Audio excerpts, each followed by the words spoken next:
As we go to number 5 of 10, we're going to our 10-year celebration. My heart and my passion is for the next generation.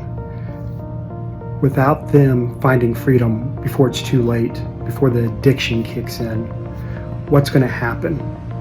It is because of them that Changing Lanes has had opportunities to invest in that generation. 2016, we had the opportunity to speak at Falls Creek Youth Camp, and over 8 weeks we got to share the message of hope with over 1,300 students. And just last year, we were at Super Summer here in Oklahoma, where we got to spend each of the weeks that they had it for 4 weeks, telling the generation that will be our next leaders that they don't have to live in secrecy. We want this next generation to find the freedom that so many of their parents have not. And that starts by letting them know that they are not defined by their actions, they're not defined by the shame. Good afternoon. Does everybody still have a little bit of energy left, I'm guessing? Still making it? All right. Can everybody hear me okay? Can you guys hear me okay on the sides? Good deal. I want to start with the verse that is tied to this breakout, and it's on Thought Life. It comes from Philippians 4:8, and it says, "Finally, brothers and sisters, whatever is true, whatever is noble, whatever is right, whatever is pure, whatever is lovely, whatever is admirable, if anything is excellent or praiseworthy, think about such things." This is Project Love. Love. Something that we all have in common. We all desire to be loved. It's a basic need within each one of us that no matter how popular we are, how few friends we have, how angry we get at somebody, we all have that inner desire, that hunger to be loved. And we'll do just about anything to get it. We'll even do things that are kind of crazy, like go on an icy date with somebody. Just curious, who's here? Who's been on an icy date this week? Anybody? Okay, there's a few of you. Okay, let me be curious. Is there anybody that would love to go on an icy date this week? Okay, yeah, there's some more. I grew up in a Methodist church, so I didn't get the opportunity to go to Falls Creek like you guys, and I've been very jealous and envious of it. It's incredible what we got going on here. But for me, I got to come with my church as a sponsor last year. And my wife was with me, which she's in the crowd. I'm not going to point her out this moment. But if you find a really beautiful, blue-eyed, blonde-headed lady in here, you might find my wife. But last year, she introduced me to what an icy date was. We're sponsors all week. We're focused on the youth that came with us. So we didn't have a chance to talk to each other much or really just to say, hey, how are you doing? It was more focused on we want to impact the youth that were with us. But she said, hey, let's do an icy date. I think it was either Thursday night or Friday night. I said, okay. So I kind of said, well, what is that about? So you kind of dress up and you get to spend some time together. So I was like, okay. So I went and found the cleanest shirt I had that didn't smell too bad. A pair of shorts that I think was still the same color that they came in, so that was good. And she came down in a dress and had fixed her hair up and everything. I was like, wow. She did that for me. She must really love me, that she took that time and that effort. She wants to spend some time with me, and she dressed up, and now I get to have about 15 to 30 minutes spending time with my wife, just talking and just connecting where we've been around each other all week, but we didn't have that time. And I loved it because I felt important. I felt like somebody valued me, that she would take that time just for me. And I don't know about you guys, but that person that you either went on the date with or you would like to go on that icy date with, what is it about them that makes them interesting to go on that date with? Is it the way they performed on the volleyball courts this week? Maybe it's the way you saw them worship. Maybe you had a great conversation over lunch. And you're like, man, that person's interesting. Maybe you love the way they tell jokes. Maybe it's just, man, they are incredible looking. I want to hang out with them. For whatever it is, we're all looking for someone. There's a reason we're searching for someone. Because we want that void in us that we all have this idea that I'm not good enough. We're ashamed of who we are in some sense because we've had all these different things we put into our head, these different thoughts into our minds, that we've placed them in our heart and said, why would anybody want to hang around with me? I'm not good enough. I either stutter when I talk, I'm not very good athletically. I've been wearing these glasses since I was 5 and I hate it. I wish my parents would buy me designer clothes. Whatever it is, these different, or man, I pray that they never see that my parents are fighting and arguing all the time and see that my home's really hard. Whatever it is, we are shamed and uncomfortable and we want someone to fill that void. We had to desire that to be loved just for who we are. We want someone to say, you're incredible, right? Don't we desire that? Someone that says, I love you no matter what. Wouldn't that be great if we knew that we had somebody that would say, you know what, I take you just as you are. No makeup, no muscles, not what you're wearing, not what you say. I'm just going to take you just as you are, just the way God created you. Isn't that what we all want? But we all feel so unlovable. We're like, can I even show that to anybody? Will they even trust if they truly saw me? And so we hide those things. And we got to fill that void. We got to fill away. How do I handle that? How can I feel loved if I'm hiding all these different things within me? But when we do, we're looking for something, hungering for something to feel loved. And unfortunately, in this day and age we're living in, pornography is that thing that fills the void the quickest. You may go, okay, Brett, I don't get that. What are you saying? So you want to move this back so I don't trip over it. When we look at the picture of that person on the screen, if it's a still picture and they look like they're smiling at us or that they're glad to be there, in a really weird kind of way, we're like, wow, this person actually appreciates being here and spending this time with me. Or we see a video and we're like, wow, that looks like fun. Maybe I can envision myself being able to feel safe with somebody to have fun, even though it seems so wrong. We hunger for it. So let's define right off the bat, what is pornography? So we're all on the same page here.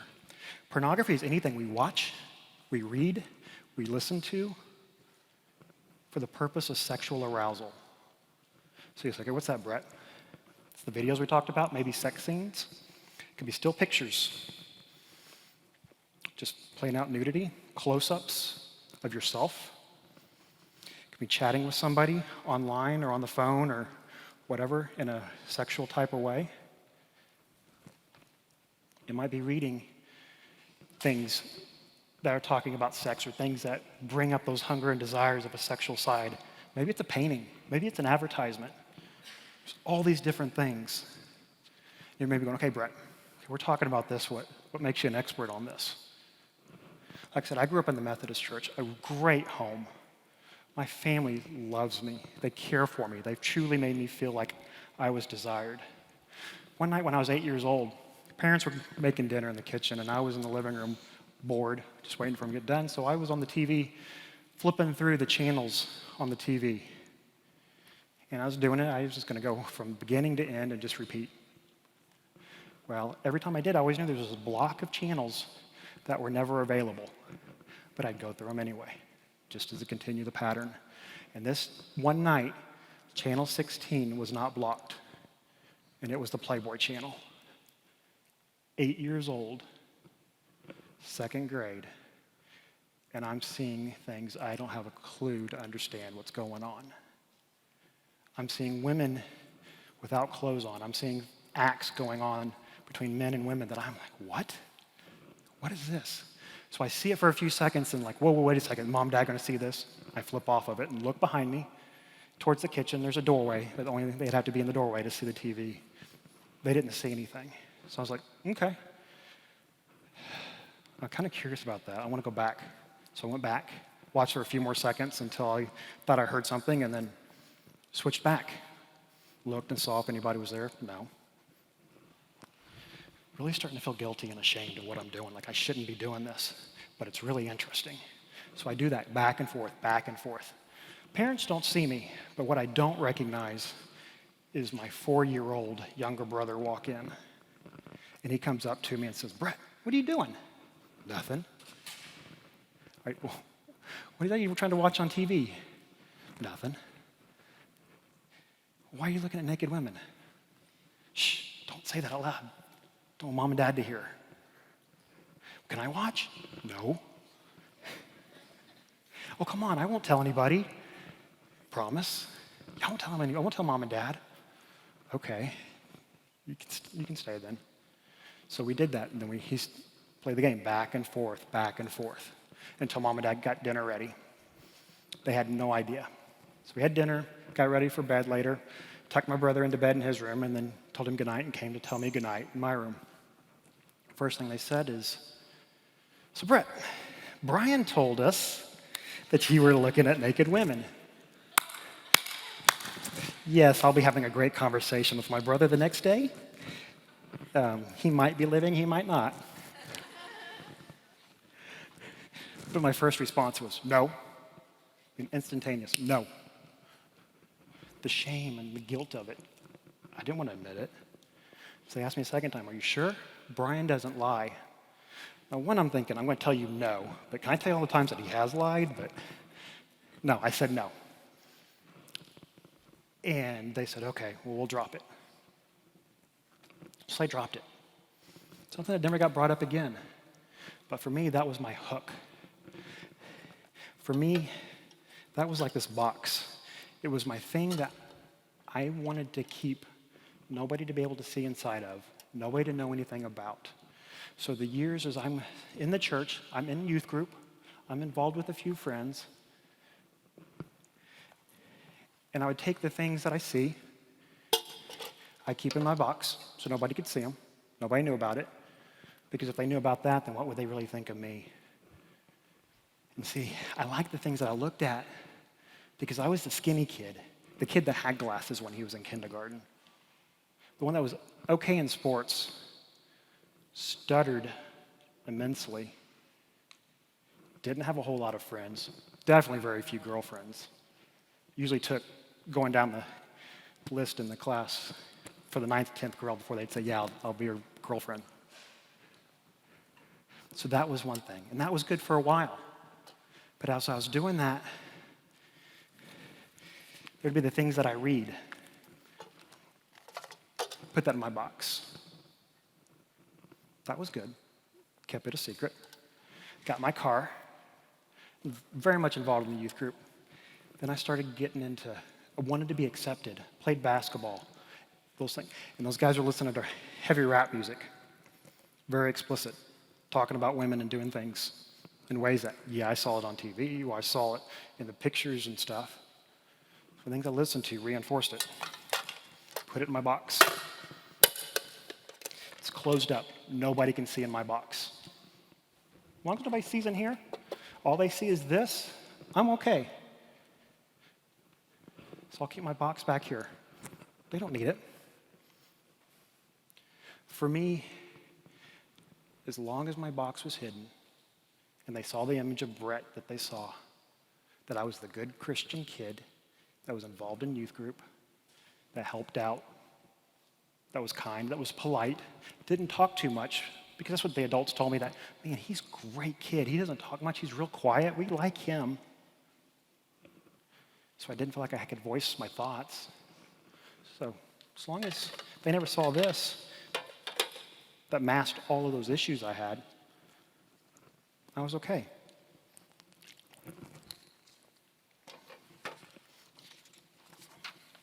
But I'm guessing you can kind of relate to some of that. There was a study done back in the spring that would say, yes, you probably do relate to it. One of the parts of the survey, they asked youth pastors, which I know we got a few of those in the room. They asked them, what do you think about pornography? Is it a big problem? 95% of them said, it's a big problem. So your youth pastors, they know that this is an issue. So they asked the teens in this survey, do you seek out porn? Do you seek it out at least once a month? And those that were truthful and honest, There were at least half that said, yes, I seek it out once a month. Half. 53% of those teens that also they surveyed say, yeah, we talk about porn like it's no big deal. We encourage each other about it. Hey, did you see this site? Man, did you go check out this? Have you seen what picture she sent around on Instagram? It's becoming very common, too common. But the biggest thing that scares me is the idea is that, like myself, where I told you I felt alone, as long as nobody saw my box, it's becoming evident that for your generation, it's the same thing. And this, they said, 79 of you say that there's no one helping you with to get free from pornography. And in it as well, that half of you believe that there is no one to help you, that you are alone, that you're isolated.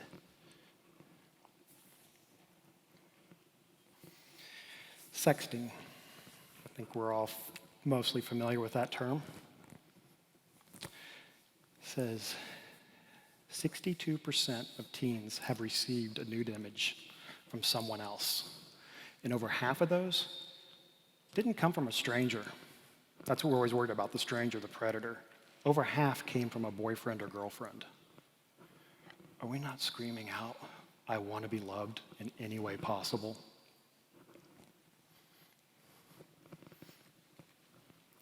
%40 of those images, those teens said, yeah, I've sent one of those out.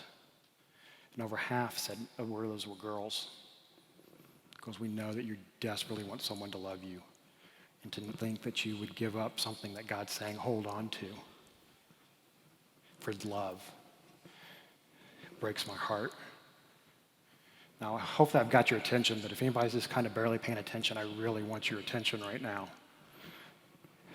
These pictures we're sending, the Oklahoma child pornography laws. Teens that take, send, or receive nude pictures of themselves or somebody else that's under 18, you can be prosecuted as a sex offender in Oklahoma. A teen that receives an unsolicited, you didn't ask for a picture and you keep it, of anybody that's under 18, you can be prosecuted as a sex offender. Girls, if you send a topless photo of yourself, you can be prosecuted as a sex offender. If you encourage anybody else to send a photo to you or to somebody else, you can be prosecuted. You're saying, okay, Brett, I get prosecuted, but what's that mean? What's the impact of that? Well, one, there's potential jail time. But I consider that minor and compared to what awaits you for the rest of life. You are now having to be registered as a sex offender for the rest of your life. What does that mean? One of them is that you're unable to live within 2,000 feet of a school, a public park, a daycare, or any place that children are present. So how does that impact? You guys that are in the OKC area, 84% of Oklahoma City would be off limits to where you could live. Those of you in the Tulsa area, 92% of Tulsa is off limits if you get registered as a sex offender. You'd be required to wear beautiful jewelry on your ankle. That's a GPS monitoring. You'd be unable to work in schools. So if you had a hunger and a desire to be a teacher, that dream would be gone. And if you're hoping to have kids, you would be unable to attend their school events or their sporting events. This has a major impact. The things we're doing that seem so innocent, they have a major impact because we're all, again, desperately seeking for love. We're wanting something to fill us. We're stirring up something that's not ready to be stirred up yet. And he even says it in the Song of Solomon. In chapter 3, verse 5, he says, so that you do not stir up or awaken love until it pleases. And when does it please? When you're married. That is the only time. And we're stirring it up too soon. And society knows that. They're pushing us to it. They're making billions and billions of dollars of us looking for love, looking to feel accepted. There's a quote here that said sexually exploitative topics targeting underage girls, most of you here, were actually to be made more humorous almost half the time compared to those scenes for adult women. They want it to look okay. They want us to laugh about it to make it normal so that we will go there. Okay, what's the dangers in this, Brett? And with that hunger to be loved, it may just start be lusting. We might be looking at one of our friends or see something on a TV that's a swimsuit or whatever, you name it, and we might be going, oh man, they are so beautiful. I wish they could love me and love me in these ways that are inappropriate, but I would feel loved. I'd feel connected. But then that doesn't become enough. Then we move on to the porn. And the porn only goes for so long. And then it escalates. Then we're looking for somebody else to actually act out these scenes we see in the pornography. So girls, if your boyfriend's requiring that you have sex with him, or he's asking you, or you've agreed to it, I would bank my life that he struggles with porn.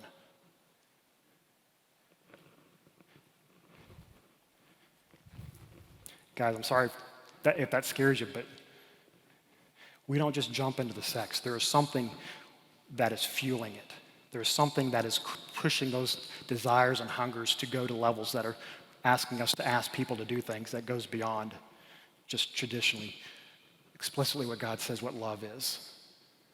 Then if we do that, and then we get married, and we're still struggling, that's not going to be enough.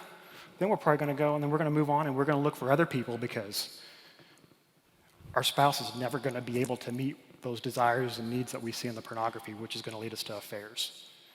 Then that's only going to go so far, and we'll look and we'll start paying for it for a prostitute, massage parlors. And then those that escalate more and more, because this is like a drug. There's a diminishing return where it's never enough. We're always looking for something else. Where does it really get bad? Is when it escalates to when we're looking at child pornography. Yeah, those people, that we see in the news, they didn't start out there. It started out with lust. It started out with simple pornography, the simple stuff. And the people that we're looking at, they look like they're happy to be there, right? That they're just engaged and that this is exciting. The only problem is we have this window that we see, and what we don't see is outside that window. If there's ever a picture that you saw and you didn't see their ankles or maybe an arm, there's a really good chance that there was somebody there holding them in that place, requiring them to be there. What we also don't see is what's behind us, behind the camera, that somebody's either threatening them to be there. See, human trafficking is a major deal. It's one of those causes right now where it's the buzzword. Let's help people that are finding slaves in America and across the world. And sex trafficking is the major part of that. Because see, those people that we see in there, they either have been hooked on drugs, someone gave them money to pay off something, they've been kidnapped, and their family they'll threaten their family if they do anything, if they try to escape. You name it, they're being forced there. I had an opportunity to talk to this lady that has come out of the porn industry, and she told me this one story that just blew my mind. Before every movie, they gotta put makeup on. Everybody wants to look beautiful, right? So the makeup artist, they have all these women that they're getting ready for these video shoots. Do you know how they pick the first person? The first person that stops crying long enough to be able to put the makeup on. They don't want to be there. And by us going back and looking and watching, we're telling those that are holding them there, yeah, I'll keep helping you make money off this. I'll let you to keep them be there. And there's a cost to pornography if we would bring it into our marriage. Because like I said earlier, if your boyfriend or your girlfriend's forcing you into sex, there's probably pornography that's fueling it. And if it comes into the marriage, how are you going to pay for the cost of counseling when it's discovered and it's wrecked your relationship? How are you going to pay for the cost of the divorce that comes because trust has been lost? Because you can't trust him because there's something else going on. How are you going to pay for two different places to live? How is your husband going to pay for the child support? Many times, because I work with men, over 50 guys a week, that I'm hearing this over and over and over again. Many of them lose their jobs.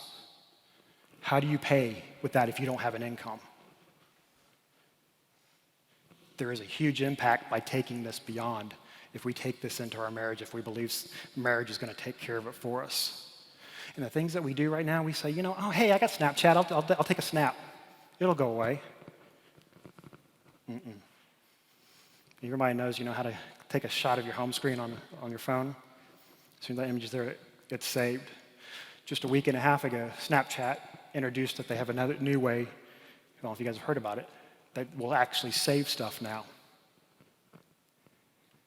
See, and the danger in that is we want to be loved so bad, we will do whatever. And there's a story about this girl, this was a couple years ago. I believe she was in Ohio.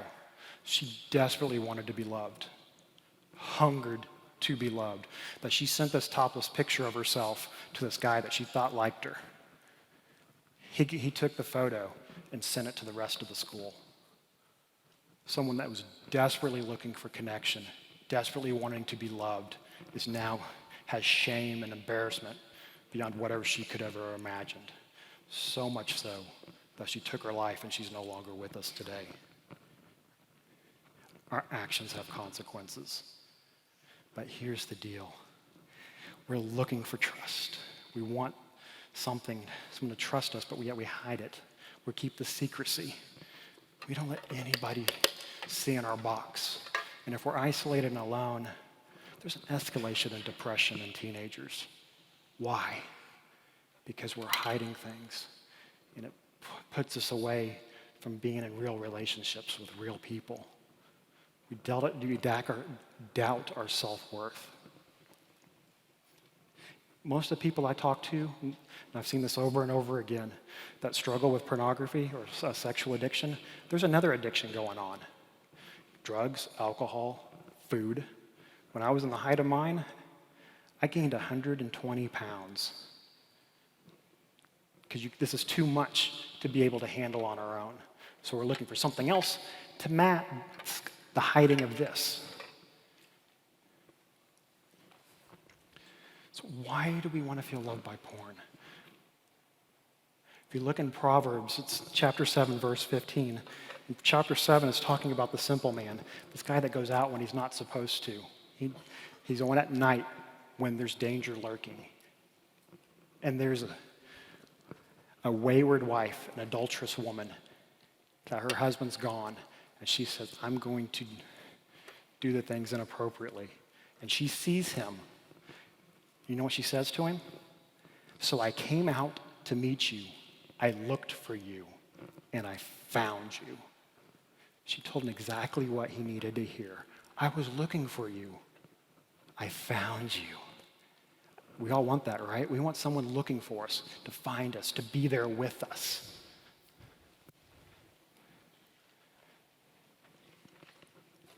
See, for me, when I hid this, I knew it wasn't right.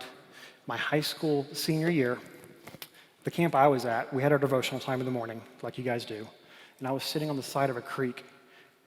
I've been struggling, wanting to get rid of this, but I didn't want anybody to know, and I just sat there and prayed, God, I don't want this.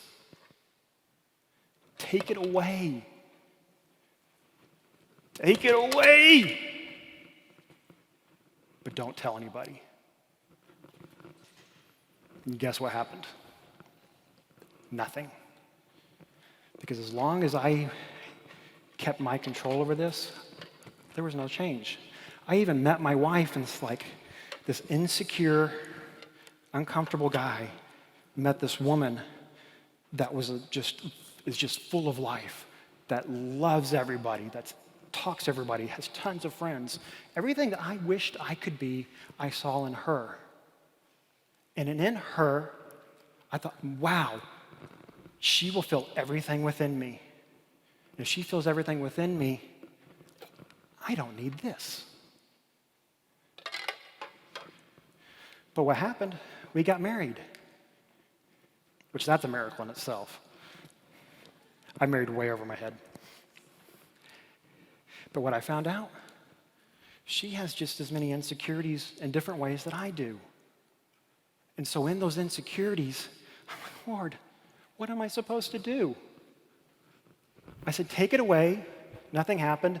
You brought this lady into my life that's my wife now, and she's not feeling my need. So I guess I'll go back to this. This is all I know. This is the only thing that seems to help me get through my day. But the only problem is it went from pornography now at this point to a whole lot more. Stayed in the church, had small groups. Everybody saw the Christian man, but God worked on my heart. In 22 years after I first was exposed, God finally convicted me to the place to tell my wife. And I told her, expecting to lose her. At this point, we had 2 boys that were just a year and 2 years old. Figured I'd lose them, lose my home, lose all my friends, because all my friends are married to her friends, lose my church because all of our friends are in the church, and I'll probably even lose my job because I got my job through a connection by my in-laws. So God, if I tell my wife, all I'm going to have left is probably a cheap motel room and the cockroaches on the floor as my friends. I struggled with that. I said, okay, God, I'll take it. So for me, it went from, God, help me, take this away. And him saying to me, Brett, I will. Let me have all of you. Take it away, God. Just keep this over here. No, I want all of you. Okay, God, I'll give it to you. Left it down there. And my wife, she forgave me. It wasn't easy. We went through years of counseling. Told my small group that night. They forgave me. Said, you shouldn't have done it, but we'll walk with you. Because see, we believe that we need someone at any cost, that we will lose everything to get something. The only problem is that something that we're looking for is not the something that God says, I have for you. Because mercy, his mercy, which is what we all desire, is found in confession. For all of us that are struggling with porn or any type of sexual addiction, it's in our secrets. It's what we keep hidden. But mercy is found in our confession. And Proverbs 29:13 says it. He who conceals his sins does not prosper, but who confesses and renounces them finds mercy. See, when we tell somebody, God already knows. We ask him and we repent. But when we tell somebody that's safe, whether it's our parents, our youth pastor, our pastor, a family friend that we know that has invested in our life that's safe, not a peer, but an adult, we have hope. We've taken the control out of our hands to fix it. Because see, the thing is, guys, sometimes we hear it and we forget it, but you're already forgiven. God has already forgiven you. No matter what you have done, he has forgiven you. As Matthew 26:28 says, this blood of the covenant, which is poured out for many, is for the forgiveness of sins. And then in 1 John 1:9, if we confess our sins, he is faithful and just and will forgive us and purify us from all unrighteousness.